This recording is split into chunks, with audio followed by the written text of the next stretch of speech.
The ancient Egyptians left behind a vast cultural legacy, including the Egyptian pyramids and the Sphinx.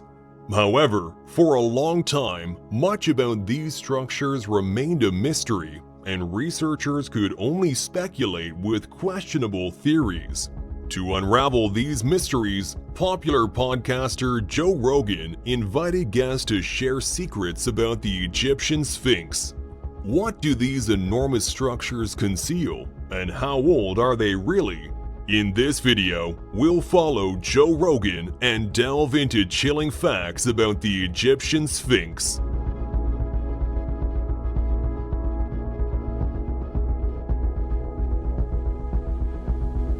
You may have heard that in 2021, after years of reconstruction, Egypt ceremoniously opened the ancient Sphinx Avenue. It features over 1,000 statues of these mythical creatures. The ancient avenue, nearly 3 kilometers long and about 75 meters wide, was once called the Path of God. It connected the Luxor Temple to the Karnak Temple, located further up the Nile River to the north. Zahi Hawass, an Egypt archaeologist who worked on the restoration of the Sphinx Avenue from 2005 to 2011, referred to Luxor as the largest open-air museum, the largest archaeological monument in the world, narrating Egypt's history from the 20th century BCE, known as the 11th dynasty, to the Roman period. However, there is another Sphinx that attracts much more attention: the Great Sphinx on the western bank of the Nile in Giza. If you know Joe Rogan well, you'd agree that he doesn't shy away from hosting guests whose views diverge from the mainstream. Thus, he invited Professor Robert Schoch to discuss the origin and age of the Great Sphinx. The expert Egyptologist presented evidence that the Giza Sphinx is much older than conventionally believed, although the entire scientific community does not necessarily agree. But what does this scientific community think about this ancient structure? The Sphinx is a zoomorphic creature found in the mythology of various cultures. In ancient Egyptian art, it was most commonly depicted as an animal with the body of a lion and the head of a human, typically a high-ranking individual such as a pharaoh. In ancient Egypt, the Sphinx served as a spiritual guardian and was often depicted as a man wearing the pharaoh's headdress, much like the Great Sphinx. Figures of these creatures were frequently depicted and placed in tombs and temple complexes. The depictions of sphinxes from Egypt migrated to Asia and Greece around the 15th to 16th centuries BCE. The Asian Sphinx, unlike the Egyptian model, had beautiful eagle wings and was often portrayed in a feminine form. It would be depicted crouching with one raised paw. In Greek mythology, the mythical Sphinx also had wings and a serpent tail. Legends describe it as a guardian that devoured travelers who couldn't solve its riddles. The name by which the ancient Egyptians referred to the Great Sphinx during its heyday remains unknown, since the word Sphinx is first mentioned in Greek mythology approximately 2,000 years after the statue was constructed. It is also unclear how the ancient Egyptians regarded the great statue. Nevertheless, the statue gradually began to disappear into the desert at the end of the Old Kingdom and was subsequently ignored for centuries. Inscriptions on the pink granite slab between the paws of the Great Sphinx tell the story of the statue's rescue from the sands of time. According to legend, Prince Thutmose, son of Amenhotep II, fell asleep near the Sphinx. He dreamt that the statue, calling itself Harmonkis, complained about its pitiful condition and made a deal with the young prince. If he helped the statue become a pharaoh, it would assist him in becoming a pharaoh in return. The prince, upon becoming Pharaoh Thutmose IV, introduced the worship of the Sphinx among his people.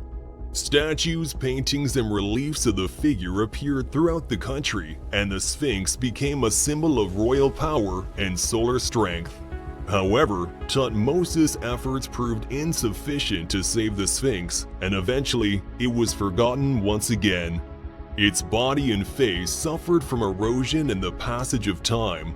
While some stories claim that Napoleon's troops shot off the statue's nose upon their arrival in Egypt in 1798, drawings from the 18th century suggest that the nose was missing long before that. It is more likely that it was intentionally destroyed by a Muslim Sufi in the 15th century as a protest against idolatry. Parts of the emblem of the royal cobra on the Sphinx's headdress and the sacred beard also suffered damage, with the latter currently on display at the British Museum. In fact, the Sphinx was buried in sand up to its shoulders until the early 1800s. At that time, an adventurous Genoese named Giovanni Battista Caviglia attempted to excavate the statue with a team of 160 people, but they were unsuccessful. Further attempts to uncover the statue were made by Auguste Mariette, a French archaeologist who managed to clear some of the sand around the sculpture. He was followed by French archaeologist Émilie Barize, who conducted another major excavation. However, it was not until the late 1930s that Egyptian archaeologist Salim Hassan finally freed the creature from its sandy tomb. Today, the Sphinx continues to deteriorate due to wind, humidity, and pollution. Restoration work has been ongoing since the mid-1900s, some of which has been unsuccessful and ultimately caused further damage to the Sphinx. There is now no doubt that the Great Sphinx is quite old, a point even Robert Schoch agrees with. The only debatable question is how old the statue is. The most common and widely accepted theory about the Great Sphinx suggests that it was erected by the pharaoh Khafre, who reigned approximately from 2547 to 2521 BCE. In hieroglyphic inscriptions, it is believed that Khafre's father, Pharaoh Khufu, built the Great Pyramid, the ancient and greatest of the three pyramids in Giza. When Khafre became pharaoh, he ordered the construction of his own pyramid adjacent to his father's pyramid. Although Khafre's pyramid was 3 meters shorter than the Great Pyramid, it was surrounded by more complexes that included the Great Sphinx and other statues. A small amount of red pigment on the face of the Sphinx suggests that the statue may have been painted. Considering the structure of the pyramids and the Sphinx, some researchers believe that the Great Sphinx and the temple complex may have served a celestial purpose. That is, the resurrection of the pharaoh's soul through the alignment of solar and other divine forces onto Khafre. There is additional evidence connecting the Great Sphinx to Pharaoh Khafre and his temple complex. Firstly, the head and face of the Sphinx bear a striking resemblance to a life-size statue of Khafre that Auguste Mariette discovered in a nearby valley temple in the mid-1800s. Additionally found were remnants of a processional road that connected the valley temple to the funerary temple near Khafre's pyramid. In addition, in the 1980s, researchers claimed that the limestone blocks used in the walls of the Sphinx temple were taken from the quarry surrounding the great statue. This suggests that the workers transported the blocks from the quarry to the Sphinx temple when they were being cut away from the Great Sphinx during its construction. Researchers estimated that it would have taken 3 years for 100 people to carve the Great Sphinx out of a single limestone mass. However, over the years, numerous other theories about the origin of the Great Sphinx have been proposed, most of which have been debunked by leading Egyptologists. Some theories suggest that the face of the Sphinx actually resembled Khufu, and therefore Khufu built the structure. On the other hand, there is an argument that it depicts Pharaoh Djedefre, the older half-brother of Khafre and another son of Khufu, who erected the statue in memory of his father. Other theories claim that the statue represents Amenemhat II, based on the style of stripes found on the Sphinx's headdress. However, Robert Schoch disagrees with all of this. He shook the world in the early 1990s by stating that the Sphinx is several thousand years older than previously believed. Professor Robert Schoch is a faculty member at the College of General Studies at Boston University. In 1983, he earned his PhD in geology and geophysics from Yale University. In 2014, Professor Schoch became an honorary professor at the Nikola Vapsatov Naval Academy in Varna, Bulgaria, in recognition of his work on ancient civilizations. And in 2017, he was appointed as the director of the Institute for the Study of the Origins of Civilization at Boston University. Schoch's recent research has focused on cataclysms that ended the previous epoch of Earth around 9700 BCE and simultaneously led to the demise of advanced civilizations of that time. The overwhelming body of evidence gathered from various fields of knowledge presented in his book, Forgotten Civilization, indicates that powerful solar flares were the cause of these cataclysms. Robert Schoch first traveled to Egypt with John Anthony West in 1990 with the sole purpose of studying the Great Sphinx from a geological perspective. Initially, he believed that the Egyptologists were correct in their dating, but soon discovered that the geological findings contradicted their claims. It didn't take him long to realize that something was amiss. All he had to do was look at the Sphinx. It's important to note that his shock stemmed from the determination to prove West's theory of the Sphinx's date of appearance at Giza wrong. The discovery was made half a century ago by a little-known French scientist named René Schwaller de Lubitz. Schwaller surveyed the Egyptian temple at Luxor from 1937 to 1952. The measurements he made and other detailed observations of the ruins revealed previously unknown geometric relationships, which were later confirmed by French archaeologists. Schwaller discovered similar relationships in other locations as well. In 1949, he reported his findings, and in 1957, he presented a more detailed report. The reviewer of the Journal of Near Eastern Studies called on his colleagues to take Schwaller's work seriously as it challenges the notion of Egypt's insufficient mathematical literacy and offers a new level of Egyptian religious beliefs. However, Schwaller's work also sparked numerous disputes. Schwaller discovered a peculiar physical anomaly within the complex of the Giza pyramids. He noticed that the erosion on the Sphinx was significantly different from the erosion on other structures. Schwaller then hypothesized that the erosion on the Sphinx was caused by water, not wind-blown sand. At that time, no one understood the implications of this observation, and it remained virtually unnoticed until the 1970s, when independent Egyptologist John Anthony West raised the issue. West compared the erosion on the Sphinx, the temples, and the walls of the complex with the erosion on other structures on the Giza Plateau. The stones of the Sphinx and its surrounding walls were heavily weathered, giving it a weathered appearance. The edges were rounded, and deep cracks were visible. On the surfaces of other structures on the plateau, only sharper tracers of wind and sand erosion were evident.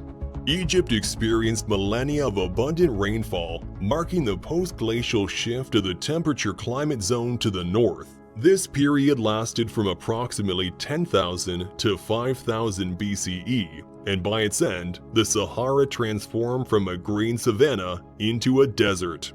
Then, from around 4,000 to 3,000 BCE, a shorter but more intense period of rainfall occurred, which ceased by the middle of the 3rd millennium BCE. West proposed that the distinctive weathering patterns on the Sphinx complex were caused by post-glacial flooding, suggesting that the Sphinx was carved during or even before this period. However, authoritative archaeologists flatly rejected West's theory. Nevertheless, West managed to convince Schock to investigate this issue in 1990, and they found themselves in Giza in June of that year. Schock discovered significant erosional damage on the body of the Sphinx, depressions that formed after the Sphinx's body was carved out of the bedrock. This led him to conclude that the only possible cause could have been rain and water runoff. He also noted that the Sphinx is located on the edge of the Sahara Desert, a region that has been fairly arid for the past 5,000 years. Furthermore, several structures reliably dated to the Old Kingdom period show only wind and sand erosion, which is distinct from water erosion. Schock concluded that the oldest parts of the Great Sphinx, known as the core body, must date back to an earlier period, at least 5000 BCE. However, it's also possible that it dates back to the end of the last ice age, around 10,000 BCE, when the climate was very different and accompanied by significant rainfall. People wonder. They ask, couldn't it be a rise in the flooding of the Nile? No. Geologically, that would show a very different pattern on the rock. It's not a flooding from below, it is precipitation and rainfall coming from above, shared Robert Schock. Many people disagreed with the idea that the Great Sphinx could be so old because its head clearly belongs to the time of the Egyptian dynasties, which began no earlier than 3000 BCE. However, upon closer examination, one can observe that the head is disproportionate to the body. Schock claims that the current head is not original. The original head would have deteriorated due to weather conditions and erosion. Later, during the Egyptian dynasties, it was recarved, resulting in a naturally reduced size. In fact, it's even possible that the Sphinx was not originally a Sphinx. It could have been a lion, but according to the latest data, it was a lioness. To further test the theory, Schock conducted seismic investigations around the base of the statue to measure the depths of subsurface weathering. His team used a sledgehammer to strike a steel plate, creating sound waves that penetrated the rock, reflected, and returned to the surface. This provided information about the properties of the subsurface layer of limestone rock. Analyzing the data obtained, Schock discovered that the extraordinary depth of subsurface weathering confirmed his conclusion that the Sphinx's body was built around 5000 BCE or even earlier. During the seismic investigations, the team also discovered something else, a cavity or chamber beneath the left paw of the Sphinx. Some speculate that it could be a room for records. Researchers also found several small cavities beneath and around the Sphinx. The data obtained suggests that a tunnel could run along the entire length of the Sphinx's body. When Schock initially proposed that the Great Sphinx was much older than previously believed, Egyptologists challenged him, demanding evidence of an earlier civilization that could have built the Sphinx. They were confident that there was no advanced culture or civilization before 3000 or 4000 BCE. However, even in Göbekli Tepe in Turkey, a temple complex that is over 12,000 years old, there is no evidence of an advanced civilization. But why these early glimpses of civilization and high culture disappeared, only to reappear thousands of years later, remains a major mystery. In October 1991, Schock and West decided to present their research findings in Giza to the Geological Society of America, and the reaction they received was inspiring. Several hundred geologists agreed with the logic of their arguments, and dozens of them offered their practical assistance and advice for further research. However, there were other geologists who expressed two doubts in newspaper interviews and private correspondence. One individual questioned whether the seismic refraction data corresponded to natural variations within the rock layer. Indeed, the seismic profile did not match the natural dip of the rock, Another geologist speculated that the Sphinx as a whole, not just its head, was a natural rock outcrop. One of the critical counterarguments to Schoch's theory is that it's not necessary to go back to the last ice age to explain the water damage at Giza. Throughout history, the Nile region has experienced several instances of heavy rainfall and significant floods. W.F. Humi, the director of the Geological Survey of Egypt at the time, described the destruction and erosion caused by these storms in his book, Geology of Egypt, published in 1925. He wrote, "It should not be forgotten that rains in the desert lead to floods. A vast amount of water, in many cases, cannot cope with the existing channels, and as a result, it finds new paths along lines of least resistance. Deep channels cut through the looser beds." Furthermore, Zahi Hawass, the director of the Giza Antiquities Department, observes the same erosion patterns on a daily basis that Schoch talked about. Large layers continually form on certain parts of the Sphinx's surface, much to the dismay of archaeologists and conservators who have yet to reach a consensus on their causes and how to address them. However, they agree on one point: the erosion is clearly not caused by rainfall associating with the melting glaciers of the Ice Age, as Schoch claims. Wind, water, weathering, sand, and the crystallization of salts naturally present in the limestone after they dissolve with morning dew. All these are possible mechanisms. The temple megaliths in the valley also show the exact same type of water erosion as seen on the Sphinx itself. Interestingly, the surviving granite blocks are worked in such a way that their inner surfaces precisely replicate the shape of the supporting limestone blocks that have already undergone extensive erosion by this time. Since the granite facing looks similar to other Egyptian architectural structures from the Old Kingdom, this can be considered additional evidence supporting the hypothesis that the heavily eroded structure was restored and renovated by pharaohs of the Old Kingdom. Based on the information provided, the following sequence of events can be formulated according to Robert Schoch's theory. Approximately 12,500 years ago, unknown architects erected the pyramid complex, encoding the alignment of 3 planets in the solar system within its layout and the orientation of the Sphinx statue to represent a specific date. Over time, the pyramids began to deteriorate, but the Sphinx, carved out of a monolithic rock and possibly buried in sand, endured. Around 8,000 years later, during the reign of the pharaohs of the 4th dynasty, the other structures were restored. It is also possible that the Sphinx underwent restoration. Schoch suggests that originally it depicted a lion, and the addition of a human head, specifically the likeness of Pharaoh Khafre, occurred during his reign. The most probable cause of extensive weathering was a combination of factors, primarily chemical. Your engagement means the world to me.